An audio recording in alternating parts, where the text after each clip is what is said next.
ইউনূস জানিয়েছিলেন, একটা মিটিং করেছিলেন একটা সিনিয়র আইন শৃঙ্খলা বাহিনীদের কর্মকর্তাদের সাথে। সেখানে হোম অ্যাডভাইজার ছিলেন, special assistant on home affairs Khodabux Chowdhury ছিলেন। সেই জায়গায় একটা আমাদের ওনার ডিসিশন ছিল যে একটা কমান্ড সেন্টার এস্টাবলিশ করা, একটা সেন্টার, যার ফলে প্রত্যেকটা ল এনফোর্সিং এজেন্সি কে কী কাজ করছে সেটা যাতে খুব ভালো কোঅর্ডিনেট করা যায়। তো আপনারা জেনে খুশি হবেন যে আজকে 6টায় এই কমান্ড সেন্টারটা এটা রোল আউট হচ্ছে, এটা তার কাজ শুরু করছে। এবং এইখানে রেগুলার যেগুলো আইন শৃঙ্খলা বাহিনী যেগুলো আছে, যেগুলো হোম মিনিস্ট্রির সাথে যুক্ত, পুলিশ আছে, বিজিবি আছে, তারপরে কোস্টগার্ড আছে, র্যাব আছে, এদের বাইরে যে আরও থাকবে হচ্ছে আর্ম ফোর্সেসেরও এখানে প্রতিনিধি থাকবে। এটা একটা পুরো, আপনারা জানেন আর্ম ফোর্সেস ল এনফোর্সিংয়ের কাজ করছে, তাদেরকে ম্যাজিস্ট্রেসি পাওয়ারও দেওয়া হয়েছে সেই অগাস্ট মাসের থেকে। তো আমরা আশা করছি যে এর ফলে বাংলাদেশে আইন শৃঙ্খলা পরিস্থিতি আরও উন্নত হবে এবং খুব কুইক রেসপন্স করা যাবে। পুরো জায়গায় যদি দেখা যায় যে কোনো আইন শৃঙ্খলা পরিস্থিতির অবনতি হওয়ার একটা আশঙ্কা হচ্ছে, সেখানে এই কুইক রেসপন্স করবেন তারা। আর আজকে আর একটা বিষয় হচ্ছে যে আমরা কোরিয়ান ইপিজেড, আপনারা জানেন কোরিয়ান ইপিজেড বাংলাদেশে যেগুলো বেসরকারি এবং বিদেশি বিনিয়োগের যেটা ইপিজেড, এটা ইপিজেড মানে এক্সপোর্ট প্রসেসিং জোন, একটা ইন্ডাস্ট্রিয়াল পার্ক, সেটা 2500 একরের উপর একটা জায়গায়। এইটা কোরিয়ান ইপিজেডের একটা জমি নিয়ে অনেক দিন সমস্যা ছিল, বিশেষ করে গত স্বৈরাচারী গভর্নমেন্টের আমলে এই জমিটার দিকে চোখ পড়েছিল সেই সময়ের খুবই বড় বড় পলিটিশিয়ানরা। তারা চাচ্ছিলেন যে তার জমিগুলো, এই 2500 জমি যিনি ডেভেলপ করেছেন, এটা তারা নিয়ে নিতে চাচ্ছিল। ফলে যেটা হয়েছে যে কোরিয়ান ইপিজেডের এই অনেক বড় বড় কোম্পানি, কোরিয়ান আপনি জানেন স্যামসাং, এরা অনেক বড় বড় কোম্পানি এখানে কোরিয়ান ইপিজেডে ইনভেস্টমেন্ট করতে চাচ্ছিল, কিন্তু এই যে জমি নিয়ে যে জটিলতা, সেটার কারণে এটা হচ্ছিল না, এই জটিলতাটা যাচ্ছিলই না। তো এত বছর ধরে কিহাকসুন, উনি বাংলাদেশে one of the largest investor, এবং কিহাকসুনের ইয়াংওয়াং হচ্ছে বাংলাদেশের লার্জেস্ট গার্মেন্ট এক্সপোর্টার। এই যে সমস্যাগুলো তৈরি করছিল সেই সময় পতিত স্বৈরাচারের কানেক্টেড পলিটিশিয়ানরা বা তাদের পাওয়ারফুল পলিটিশিয়ানরা, এর ফলে বিদেশি যে বিনিয়োগ, বড় একটা বিনিয়োগ বাংলাদেশে আসেনি। এবং ইভেন কিহাকসুন নিজে বাংলাদেশের বিনিয়োগের বাইরে উনি অনেক বিনিয়োগ ভিয়েতনামে নিয়ে গেছেন, সেখানে তার কোম্পানি অনেক বড় হয়েছে। তো আমাদের এই প্রথম একটা বড় চ্যালেঞ্জ ছিল যে এই কোরিয়ান ইপিজেডের যে ল্যান্ডের সমস্যাটা যে করেই হোক এটা ঠিক করতে হবে। এবং আমরা কোরিয়ান ইপিজেডকে আমরা কথা দিয়েছিলাম 6ই ফেব্রুয়ারির মধ্যে তাদের যে ল্যান্ডের যে সমস্যাগুলো এটা দূরীভূত হবে, এবং আমরা ঠিক 6ই ফেব্রুয়ারি তাদের হাতে তাদের ল্যান্ডের মিউটেশন পেপার সমস্ত কিছু তাদের হাতে হস্তান্তরিত। এখানে এখন আর কোরিয়ান ইপিজেডের কোনো ধরনের কোনো সমস্যা নাই। আমরা আশা করব কোরিয়ান ইপিজেডে বড় বড় বিনিয়োগ আসবে এবং এর ফলে হাজার হাজার জব তৈরি হবে, খুব ভালো ভালো জব তৈরি হবে। আর আজকে লাস্ট এবং সবচেয়ে ইম্পর্টেন্ট জিনিস হচ্ছে যে বাংলাদেশের অর্থনীতির গত 6 মাসে কি করলো এবং আমরা আগামী একটা বছর বা আমাদের যতদিন টেনিউর আছে আমরা কি করতে চাচ্ছি, সেটার উপরে একটা বড় একটা পেপার প্রেজেন্টেশন হয়েছে। আমরা এই পেপারটা খুব দ্রুত এটার যেগুলো মূল সারবস্তু সেগুলো আপনাদের সাথে হাজির করব, খুব দ্রুত এটা আপলোডেড হবে। তো তার আগে আমরা যেটা বলি যেটা জানাচ্ছি যে সেটা হচ্ছে যে এখানে অনেকগুলো বিষয় নিয়ে আসছে, মূল্যস্ফীতির গতিধারা নিয়ে আসছে, মূল্যস্ফীতি কোথায় হচ্ছে, তারপরে খাদ্য নিরাপত্তার উপর একটা প্রেজেন্টেশন ছিল, রাজস্ব বিদ্যুৎ জ্বালানি নিরাপত্তা নিয়ে একটা বড় প্রেজেন্টেশন ছিল, রাজস্ব আহরণ আমরা কেমন করছি, কারণ রাজস্ব আহরণের উপর নির্ভর করছে যে সরকারি কর্মচারীদের বেতন বা সরকারের ডেভেলপমেন্ট এক্সপেন্সেস মিট আপ করা। আর এছাড়া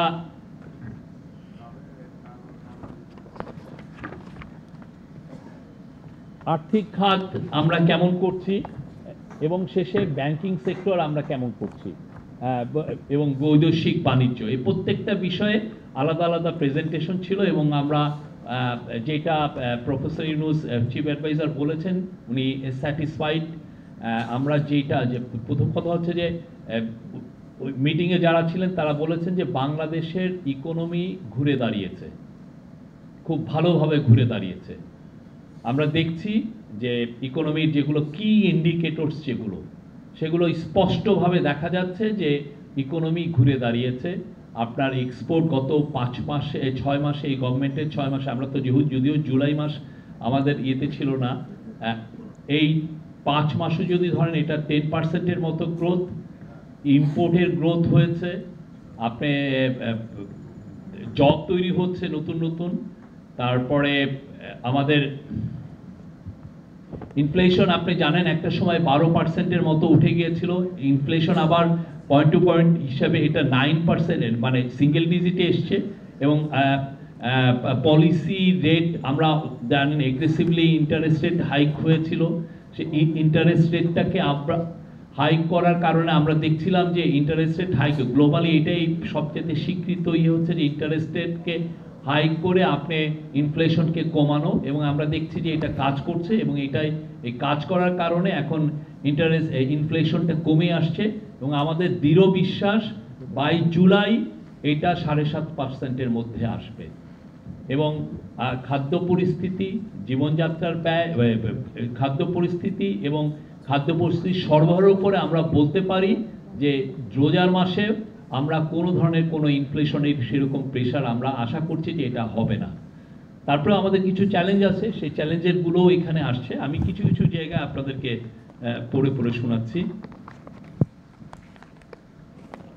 যেমন ধরেন মূল্যস্ফীতি নিয়ন্ত্রণে গৃহীত পদক্ষেপগুলো এই মিটিংয়ে যেটা বলা হয়েছে, মূল্যস্ফীতি নিয়ন্ত্রণে সংকোচনমূলক মুদ্রানীতি এবং সহায়ক রাজস্ব নীতি গ্রহণ করা হয়েছে। নিতে সুদের হার 2024 সালে ছিল 8%, ধাপে ধাপে তা বৃদ্ধি করে ডিসেম্বর 2024 সালে 10% উন্নতি করা হয়েছে। নীতি সুদ মানে বুঝেন তো পলিসি ইন্টারেস্ট রেট। এবং এর ফলে নীতি সুদ হারের করিডোরের ঊর্ধ্বসীমা 11.5% উন্নতি হয়েছে। সকল প্রকার ডিভলভমেন্ট টাকা ছাপানো বন্ধ রাখা হয়েছে, সকল প্রকার টাকা ছাপানো বন্ধ রাখা হয়েছে। কম গুরুত্বপূর্ণ অপ্রয়োজনীয় উন্নয়ন প্রকল্প বাতিল সহ সরকারি খরচ হ্রাসের সর্বোচ্চ প্রচেষ্টা অব্যাহত রয়েছে। চাল, আলু, পেঁয়াজ, ভোজ্য তেল ইত্যাদি নিত্য প্রয়োজনীয় পণ্যের উপর শুল্ক অব্যাহতি হ্রাস করা হয়েছে। ঢাকা এবং চট্টগ্রাম জেলা শহরে ওএমএস এর মাধ্যমে ডিসেম্বর মাসে সুলভে সবজি বিক্রি করা হয়েছে। দেশের 1 কোটি পরিবারকে ফ্যামিলি কার্ডের মাধ্যমে সুলভ মূল্যে পণ্য সরবরাহের কার্যক্রম বাস্তবায়ন করা হচ্ছে। ট্রাকের মাধ্যমে বিভাগীয় শহরগুলোতে তেল, চিনি, ডাল এবং রমজান উপলক্ষে খেজুর এবং ছোলা সুলভ মূল্যে সরবরাহ করা হবে। বাণিজ্য মন্ত্রণালয়, জাতীয় ভোক্তা অধিকার সংরক্ষণ অধিদপ্তর বাজার মনিটরিং কার্যক্রম জোরদার করেছে। এর ফলে প্রতিটি জেলার 10 সদস্য বিশিষ্ট টাস্ক ফোর্স গঠন করা হয়েছে। তবে এই সকল পদক্ষেপ সত্ত্বেও আমি বলি যে 2022-23 সালে অর্থবছর হতে গড় মূল্যস্ফীতি আসলে 9%-এর উপরে ছিল। যদিও আমরা তাদের যে ডেটাটা কতটা কি আমরা মনে করি যে অনেক ডেটাই ম্যানিপুলেটেড ছিল। এবং আপনি যদি এক্সপার্টদের সাথে কথা বলেন তারা বলবেন যে স্বৈরাচারের শেষের দিকে তারা ডেটা এতই ম্যানিপুলেটেড করেছেন যে ইয়ের রেট অনেক হাই থাকা সত্ত্বেও সেটাকে 9-10 দেখানো হয়েছে ইনফ্লেশন। চলতি অর্থ বছরে জুলাই মাসে পয়েন্ট টু পয়েন্ট ভিত্তিতে সাধারণ মূল্যস্ফীতি 11% ছাড়িয়ে যায়। জানুয়ারি 2025 সালে কিছুটা কমে তা 9.94% ছাড়িয়েছে। সবচেয়ে যেটা উল্লেখযোগ্য সেটা হচ্ছে পয়েন্ট টু পয়েন্ট ভিত্তিতে ডিসেম্বর মাসে খাদ্য মূল্যস্ফীতি হয়েছিল 12.92%। জানুয়ারি 2025-এ এটা হ্রাস পেয়ে 10.72% দাঁড়িয়েছে। দ্যাট মিনস 2% এর উপর এটা কমেছে।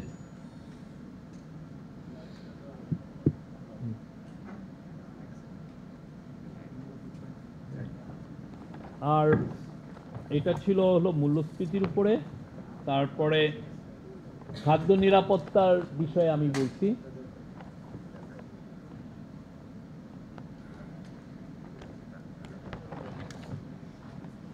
বর্তমান পরিস্থিতি আমরা আপনাকে জানাচ্ছি যে আপনারা জানেন গত বছর ছয়টি বড় বন্যা হয়েছে এবং এমন সব জায়গায় হচ্ছে যে সমস্ত জায়গায় আসলে খুব ভালো ফসল হয়, আমরা কনফার্ম সেই জায়গা থেকে ফসল পাই। কিন্তু দেখা যাচ্ছে এই ফসলের ফলে দুই দফা একটানা বন্যা হয়েছে এবং ফলে আউশ এবং আমনের উৎপাদন লক্ষ্যমাত্রার চেয়ে 9.55 লক্ষ এবং 9.58 লক্ষ মেট্রিক টন কম হয়েছে। তারপরেও আমরা বলছি যে আমাদের এখন খাদ্যশস্যের মজুদ রয়েছে 1.36 মিলিয়ন মেট্রিক টন। হ্যাঁ, না এখন এটা বাট এটা গত বছরের থেকে কম হলেও আমরা যে পরিমাণ খাদ্যশস্য আমদানি হচ্ছে আমরা আশাবাদী খাদ্যশস্যের মূল্য আরও কমবে এবং ইন্টারন্যাশনালি আমরা যেটা দেখছি যে হুইটের এবং রাইসের দাম কমছে এবং ফলে আমরা আশা করছি যে বাংলাদেশেও এটার রিফ্লেকশন হবে। আর মজুদ ও সরবরাহ ব্যবস্থা স্বাভাবিক রাখতে চলতি অর্থ বছরে আরও 9 লক্ষ টন খাদ্যশস্য আমদানির উদ্যোগ নেওয়া হয়েছে। ইউরিয়া সারের বাফার স্টক প্রায় 8 লক্ষ মেট্রিক টনে উন্নত করা হয়েছে, যা আগামী মার্চ মাস পর্যন্ত অব্যাহত থাকবে। সারের মূল্য স্থিতি রাখার লক্ষ্যে ভর্তুকি প্রদান অব্যাহত রয়েছে। চলতি অর্থ বছরে সংশোধিত বাজেটে এ বাবদ 28,000 কোটি টাকা বরাদ্দ রাখা হয়েছে। খাদ্য ভর্তুকি বাবদ চলতি অর্থ বছরে সংশোধিত বাজেটে 8,059 কোটি টাকা বরাদ্দ রয়েছে। মূলত ওএমএস, টিসিবি, খাদ্যবান্ধব কর্মসূচি সারা বছর চলমান রাখার লক্ষ্যে বর্ধিত হারে বরাদ্দ রাখা হয়েছে।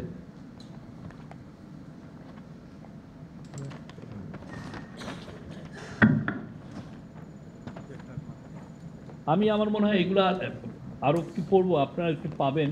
তারপরে বলছি বিদ্যুৎ ও জ্বালানি নিরাপত্তা। বিদ্যুৎ খাতে স্বচ্ছতা ও জবাবদিহিতা নিশ্চিতকরণে বিদ্যুৎ ও জ্বালানির দ্রুত সরবরাহ বৃদ্ধি বিশেষ বিধান আইন 2010 রহিত করা হয়েছে। আপনারা জানেন এই আইনটা ছিল চুরির খুব মডেল একটা। এর মাধ্যমে অনেকে বলেন লক্ষ কোটি টাকা চুরি করা হয়েছে একটা আইনের বলে। বিদ্যুৎ খাতে বকেয়া ব্যাপকভাবে কমিয়ে আনার লক্ষ্যে চলতি অর্থ বছরে ভর্তুকির পরিমাণ 40,000 কোটি টাকা থেকে বৃদ্ধি করে সংশোধিত বাজেটে 62,000 কোটি টাকায় উন্নীত করা হয়েছে। গ্রাহক পর্যায়ে বিদ্যুতের মূল্য বৃদ্ধি না করে উৎপাদন খরচ কমিয়ে আনার মাধ্যমে ভর্তুকি নিয়ন্ত্রণে বিভিন্ন কার্যক্রম গ্রহণ করা হচ্ছে। এর ফলে চলতি অর্থ বছরে সর্বমোট 11,444 কোটি টাকা সাশ্রয়, প্রায় 10% ব্যয় হ্রাস করা সম্ভব হবে বলে অনুমান করা হচ্ছে। উৎপাদন ব্যয়ে যৌক্তিক পর্যায়ে কমিয়ে আনার জন্য ইতিপূর্বে সম্পাদিত চুক্তিতে বিদ্যুতের ক্রয় মূল্য পুনর্বিবেচনা এবং এনার্জি অডিট বাস্তবায়নের উদ্যোগ নেওয়া হয়েছে। দেশীয় উৎস হতে গ্যাস সরবরাহ বৃদ্ধির লক্ষ্যে নতুন কূপ খননের মাধ্যমে দৈনিক 648 মিলিয়ন ঘনফুট গ্যাস উৎপাদন বৃদ্ধির পরিকল্পনা গ্রহণ করা হয়েছে। 2028 সালের মধ্যে তা বৃদ্ধি করে 1500 মিলিয়ন ঘনফুটে উন্নীত করার পরিকল্পনা নেওয়া হয়েছে।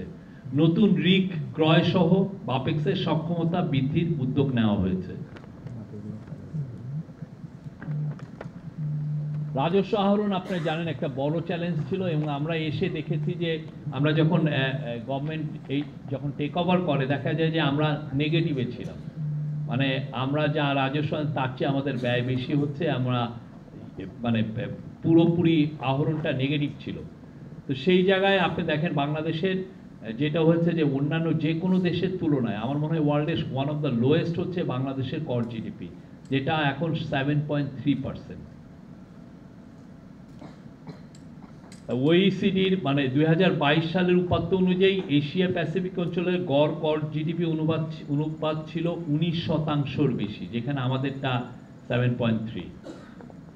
আয়কর বৃদ্ধিতে গৃহীত পদক্ষেপসমূহ যেগুলো ইন্টারিম গভর্নমেন্ট নিয়েছে সেগুলো হচ্ছে করদাতা বান্ধব পরিবেশ ও নিরবচ্ছিন্ন সেবা প্রদান নিশ্চিতকল্পে আয়কর বিভাগের পূর্ণাঙ্গ ডিজিটালাইজেশনের উদ্যোগ গ্রহণ করা হয়েছে। এছাড়া আয়কর আইন 2023-এর প্রয়োজনীয় সংস্কার প্রস্তাবের জন্য একটি টাস্কফোর্স গঠন করা হয়েছে।